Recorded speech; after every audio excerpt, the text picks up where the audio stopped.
அன்பு உறவுகள் அனைவருக்கும் இந்நேர வணக்கம். நான் உங்கள் சுகி. உங்கள் அனைவரையும் என்னுடைய சுகி விலோவுக்கு அன்புடன் வரவேற்றுக் கொள்கின்றேன்.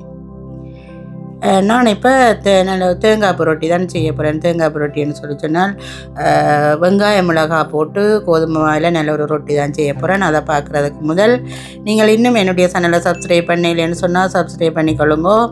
அது எனக்கும் மிகவும் உதவியாக இருக்கும், உங்களுக்கும் பயனுள்ளதாக இருக்கும். வாங்க இப்போ ரொட்டி சுடுவோம்.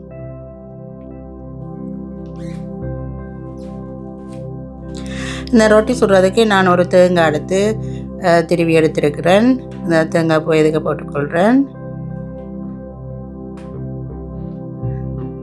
அடுத்தது ஒரு 1/4 கிலோ வெங்காயம் எடுத்து சின்ன சின்னதாக வெட்டி கொள்கிறேன். அதையும் இதுக்கு வெட்டி வச்சு நான் அதையும் இதுக்கு கலந்து கொள்கிறேன். 15 பச்சை மிளகாய் எடுத்து சின்ன சின்னதாக வெட்டி வச்சிருக்கிறேன். அதையும் இதுக்குள்ள போட்டுக்கொள்கிறேன்.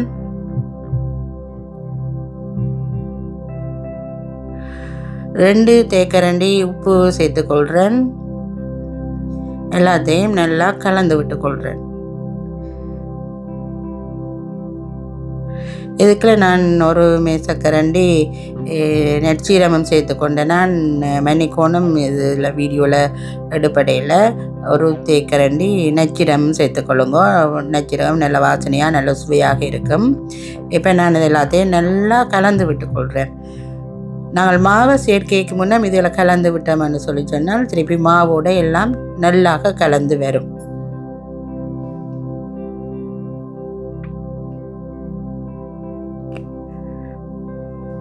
இப்போ எல்லாத்தையும் நல்லா கலந்து விட்டுட்டேன். இதுக்குள்ள நான் இனி அவிக்காத கோதுமை மாவை சேர்த்துக்கொள்ள போகிறேன். நாங்கள் ரொட்டிக்கு வளமையாக அவிக்காத மாவு தானே சேர்க்கிறேன். நாங்கள் அதே போல் அவிக்காத கோதுமை மாவு 4 கப் கோதுமை மாவு சேர்த்துக்கொள்கிறேன்.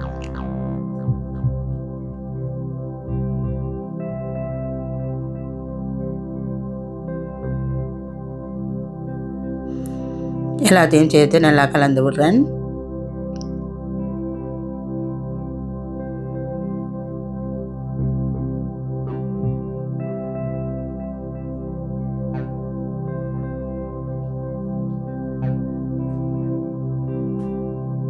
நாங்கள் தேங்காய் வெங்காயம் மிளகாய் அது எல்லாத்தையும் சேர்த்து ஒன்றடியாக கலக்கிறத விட இப்படி முதல் வெங்காயம் மிளகாய் தேங்காய் எல்லாத்தையும் கலந்துட்டு மாவை கலக்கும் போது எல்லாம் நல்லா கலந்து ஒன்றடியாக வரும். பாருங்கள் எப்படி வருதுன்னு சொல்லின்னு நம்ம திட்டு இல்லாமல் நல்லா கலப்படும்.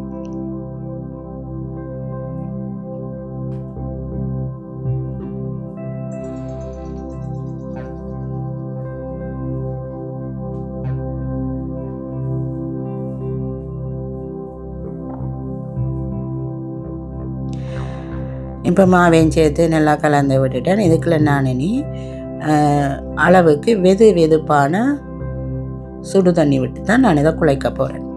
வளமையாக நான் பச்சை மாவில் என்ன செய்கிறேன்னு சொல்லி சொன்னாலும் நான் ஒரு வெதுப்பான சுடு நீரில் தான் நான் செய்கிறேன் வளமை. அதே மாதிரி இதுக்கும் வெதுப்பான சுடு நீரை விட்டு குழைச்சிக்கோறேன். கொஞ்சம் மென்மைத்தன்மையாக இருக்கும். நாங்கள் வெதுப்பான சுடு நீர் விட்டு குழைக்கும் போது அவிக்காத பச்சை கோதுமை மாவில் புட்டு அவிக்கும் போதும் பச்சை தண்ணிக்கு பதிலாக நான் வெதுப்பான வெந்நீர் விட்டுத்தான் அந்த மாவையும் குழைக்கிறேன்னா. நான் இன்னொரு வீடியோவில் நான் அவிக்காத கோதுமை மாவில் எப்படி புட்டு குழைச்சி அவிக்கிறேன்றதை காட்டுறேன்.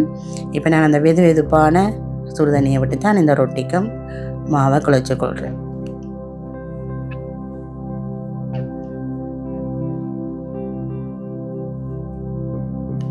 பாருங்க, சட்டியில் ஒட்டாமல் நல்ல வடிவாக இந்த மாவை நான் குழைச்சி எடுத்துட்டேன். இதே மாதிரியே நீங்களும் செய்யும்போது குழைச்சி எடுத்து கொள்ளுங்க.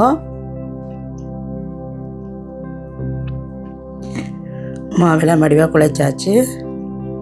இப்போ இந்த மாவை நான் உருண்டைகளாக உருட்டி எடுத்துக்கொள்கிறேன். எனக்கு இந்த 4 கப்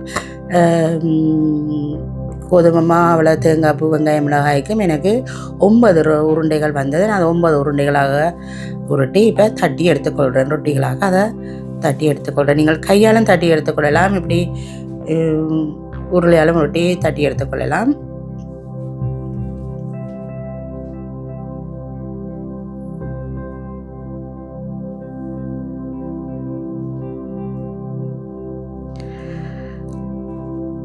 நான் இப்போ தட்டின ரொட்டியை தோசைக்கல்லில் போட்டு மிதமான தீயில வச்சு சுட்டு எடுத்துக்கொள்கிறேன். நாங்கள் நெருப்பை வந்து கூட்டி வச்சோம்னு சொன்னால் ரொட்டி பின்னால் எரிஞ்சிடும்.